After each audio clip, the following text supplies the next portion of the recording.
Hello friends, आज हम पढ़ेंगे जीवाणु जनित रोग यानी बैक्टीरिया के कारण जो रोग होता है उसके बारे में। इसके पहले हम थोड़ा देखेंगे कुछ शब्दावलियों के बारे में, जैसे पेंडेमिक, एपिडेमिक, एंडेमिक। ये सारे ऐसे शब्द हैं जो न्यूज़पेपर में अक्सर हमको दिखाई देते हैं, तो इनके बारे में थोड़ा सा जानते हैं। पहला है पेंडेमिक। पेंडेमिक का मतलब क्या होता है? रोग का विश्व के बड़े क्षेत्र में फैल जाना।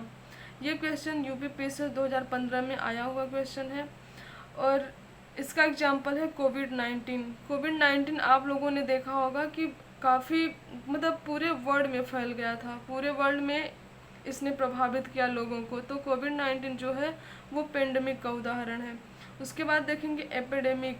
एपिडेमिक का मतलब होता है संक्रामक रोग का किसी विस्तृत क्षेत्र में कम समय में ही तेज़ी से फैलना।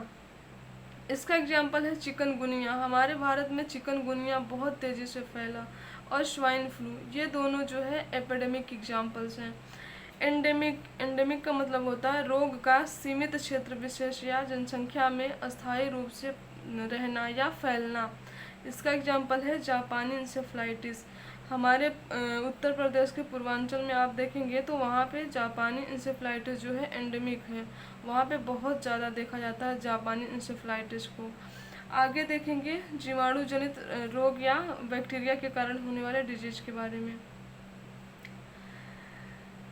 सबसे पहले देखेंगे कि बैक्टीरिया होता क्या है। तो यह सबसे सरल एक कोशिकीय आद्य जीव होता है। बैक्टीरिया के कारण किन में रोग हो सकता है? तो बैक्टीरिया से पौधों में रोग हो सकता है, मानव में भी और पशु में भी। तो पौधों, मानव और पशु तीनों में बैक्टीरिया के कारण रोग होता है।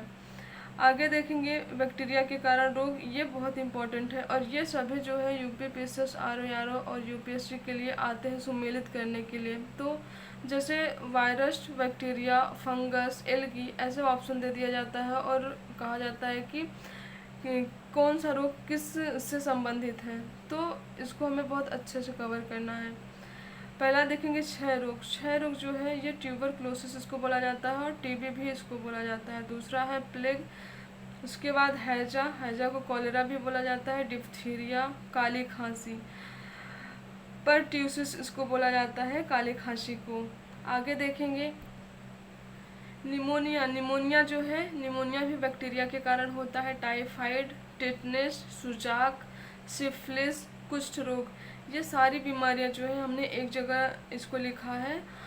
और ये सारी बीमारियां जो हैं बैक्टीरिया के कारण होता है। अब इन सभी को हम डिटेल्स में जानेंगे। तो सबसे पहले टीबी के बारे में देखते हैं। टीबी यानी क्षय रोग, इसको तपेदिक रोग भी बोला जाता है। टीबी से जो हमारा प्रभावित अंग होता है, सबसे ज़्यादा जो टीबी प्रभावित करता है फेफड़े, लंग्स को प्रभावित करता है। तो टीबी से प्रभावित अंग है फेफड़ा, लंग्स। कारण क्या है, किसके कारण ये टीबी होता है? तो माइकोबैक्टीरियम ट्यूबरक्लोसिस के कारण होता है। इसका अन्य नाम क्या है? तो यक्षमा है। टीबी को यक्षमा भी बोला जाता है। इसकी जो उपचार विधि है, मतलब टीबी, मान लीजिए किसी व्यक्ति को टीबी हो जाता है तो उसके उपचार के लिए डी डॉट्स नामक जो है दवा दी जाती है। ये WHO द्वारा प्रस्तावित है 1994 से। ये टीबी की दवा है डॉट्स। MDR टीबी जो है मल्टी ड्रग रेसिस्टेंट टीबी, इसके बारे में देखते हैं थोड़ा सा।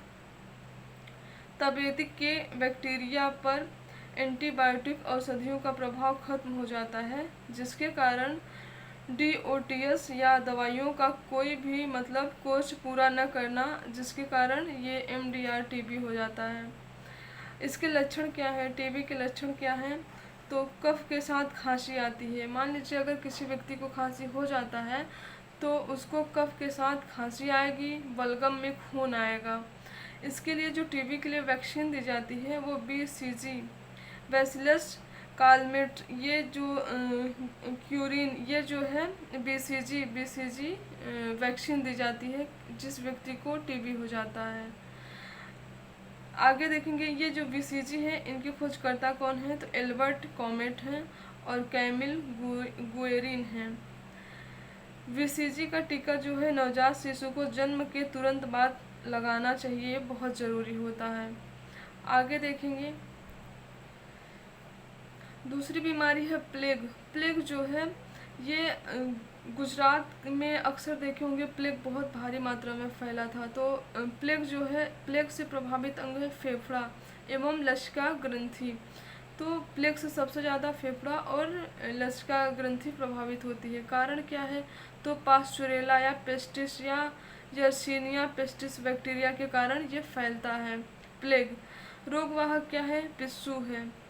लक्षण क्या है? तो तेज बुखार आता है और शरीर पर गिल्टियाँ निकल आती हैं। किसके कारण? प्लेग बीमारी में, प्लेग के कारण। और ये बीमारी किससे होती है? बैक्टीरिया के कारण। आगे देखेंगे सल्मोनेला बैसिली जीवाणु के बारे में। सल्मोनेला बैसिली जीवाणु जो है, इसकी संरचना रॉड की आकार का होता है। और रोग किससे फैलता है? तो भोजन विषाक्तता के कारण, मतलब फूड पॉइजनिंग के कारण ये बीमारी होती है। नॉन स्पोर फॉर्मिंग कशाविका युक्त ये होता है। इसका जो मतलब फीचर होता है वो प्रसार का माध्यम क्या है? तो संक्रमित जल और दूषित भोज्य पदार्थ। जो सल्मोनेला बैसिली जीवाणु है, ये किसके कारण होता है? तो भोजन विषाक्तता के कारण। और इसका जो प्रसार का माध्यम क्या है? तो संक्रमित जल और दूषित भोज्य पदार्थ। तीसरी बीमारी देखेंगे हैजा। हैजा जो है, हैजा किस कारण होता है? तो विब्रियो कोलेरी के कारण होता है। प्रसार का इसका माध्यम क्या है? तो दूषित जल एवं भोजन। अगर हम फ्रेश वाटर या स्वच्छ जल नहीं पीते हैं और भोजन भी सही नहीं है तो उसके कारण ये हैजा हो जाता है। लक्षण क्या है? तो लगातार दस्त होता है, उल्टियाँ होती हैं, मतलब लूज मोशन और वोमिटिंग होती है हैजा में। प्रभावित अंग क्या है? तो आंत है, इंटेस्टाइन है। इंटेस्टाइन जो है सबसे ज़्यादा प्रभावित होती है हैजा में। ये जो हैजा है ये भी बैक्टीरिया के कारण ही होता है। आगे देखेंगे डिप्थीरिया। डिप्थीरिया जो है, डिप्थीरिया किस कारण होती है? तो कोरिनी बैक्टीरियम डिप्थीरी के कारण होती है। इसकी जो डिप्थीरिया है ना, इसको अन्य नाम रोहिणी है। तो डिप्थीरिया का अन्य नाम रोहिणी है। एग्जाम में कभी कभी डिप्थीरिया न दे के रोहिणी दिया होता है, तो हमें याद रखना है कि डिप्थीरिया को ही रोहिणी बोला जाता है। इसको गला घोटू रोग भी बोला जाता है डिप्थीरिया को। लक्षण क्या है? तो सांस लेने में कठिनाई होती है और टॉन्सिल जो है बढ़ जाता है डिप्थीरिया की बीमारी में। आगे देखेंगे जो डिप्थीरिया है, डिप्थीरिया के लिए वैक्सीन दी जाती है, डीपीटी वैक्सीन दी जाती है। और ये जो प्रभावित अंग है डिप्थीरिया से सबसे ज़्यादा प्रभावित अंग है वो है श्वास नली, जिससे हम सांस लेते हैं वो वाली नली सबसे ज़्यादा प्रभावित होती है डिप्थीरिया में, क्योंकि ये पूरा गला ही सूज जाता है। जो पांचवी बीमारी देखेंगे काली खांसी। काली खांसी भी जो है परट्यूसिस उसको बोला जाता है। काली खांसी भी बैक्टीरिया के कारण होता है। इसका जो मेन कॉज है, कारण है, तो हीमोफिलस परट्यूसिस या बोर्टेला परट्यूसिस, इसके कारण जो है काली खांसी की बीमारी हो जाती है। अन्य नाम क्या होगा? कुकुर खांसी। गांव में अक्सर सुने होंगे, मतलब जो गांव से बिलोंग करते हैं वहाँ पे काली खांसी से ज़्यादा कुकुर खांसी बोला जाता है। लक्षण क्या है? तो लगातार खांसी आती है। इसके लिए वैक्सीन जो दी जाती है उसको डीपीटी बोला जाता है। तो काली खांसी की बीमारी में डीपीटी की वैक्सीन दी जाती है। प्रभावित अंग क्या है? तो श्वसन तंत्र है। सबसे ज़्यादा काली खांसी में श्वसन तंत्र प्रभावित होता है। आगे हम देखेंगे निमोनिया के बारे में। निमोनिया जो है ये भी बैक्टीरिया के कारण होता है। इसका अन्य नाम है फुफ्फुसशोथ या फुफ्फुस प्रदाह। कारण क्या है? तो स्टेटोफोकस न्यूमोनी, इसी के कारण जो है ये बैक्टीरिया निमोनिया फैलता है। किसी व्यक्ति को, ज़्यादातर बच्चों में निमोनिया होता है।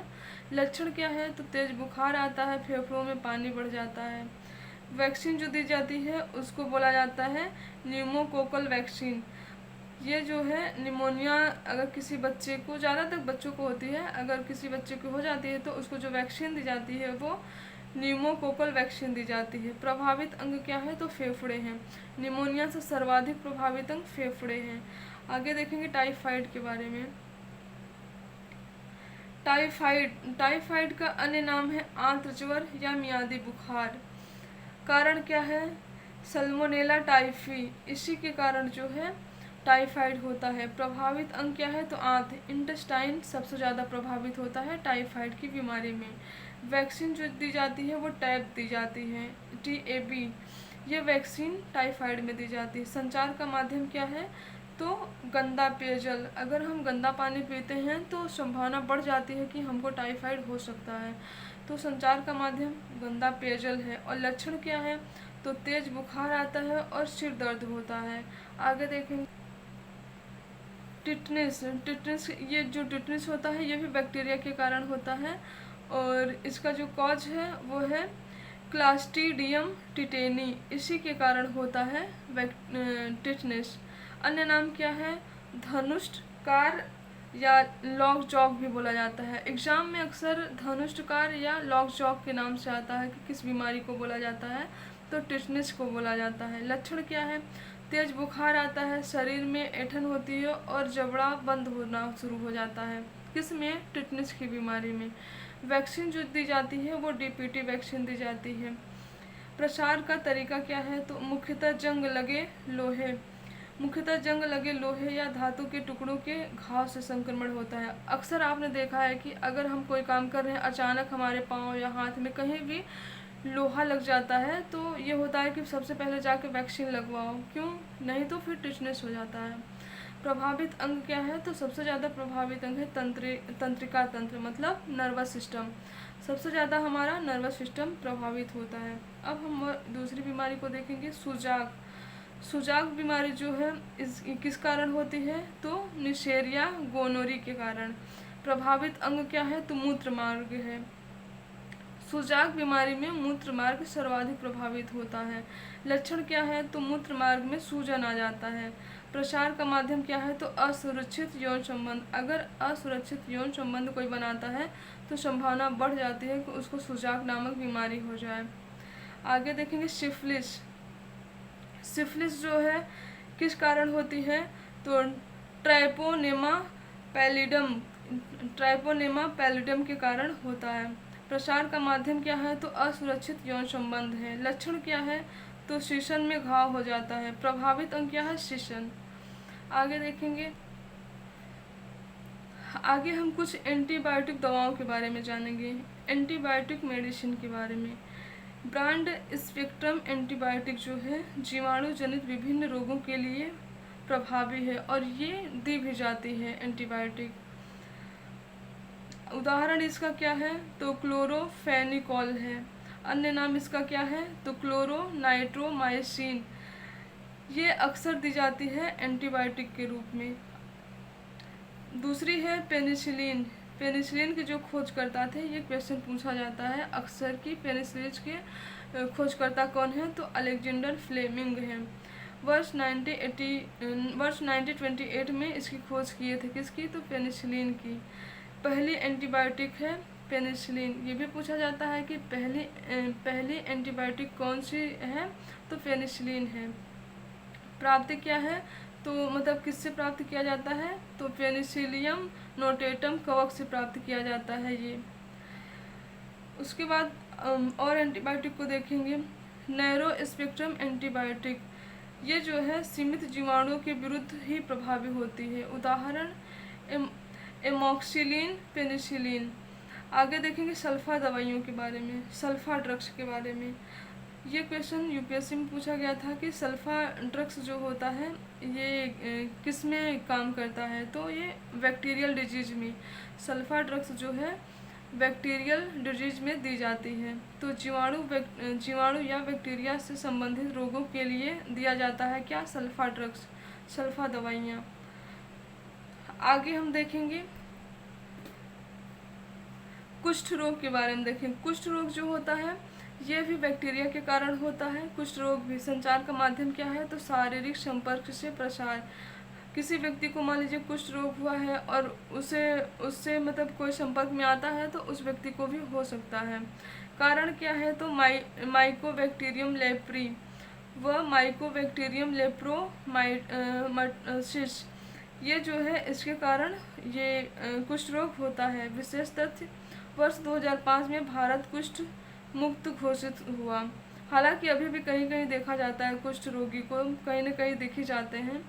लक्षण क्या है, तो शरीर पर चकत्ते एवं उनमें संवेदनशीलता खत्म होना शुरू हो जाती है और ऊतकों का अपक्षय हो जाता है। निवारण हेतु प्रयास, वर्ष 1983 से राष्ट्रीय कुष्ठ निवारण कार्यक्रम चलाया जा रहा है भारत में। उपचार में प्रयुक्त औषधियाँ क्या हैं, तो MDT मल्टी ड्रग ट्रीटमेंट दी जाती है। इसमें डेप्सोन और रिफैम्पिसिन और क्लोरोफाजिमिन, ये जो दवाइयाँ हैं ये दी जाती हैं किसको, कुष्ठ रोगी को। ये था बैक्टीरियल डिजीज, जितने भी थे हमने कर लिया। आगे हम नेक्स्ट वीडियो में कवक से संबंधित बीमारियों से, जो कवक से संबंधित बीमारियां हैं उनका एक वीडियो लेके आएंगे। Thank you.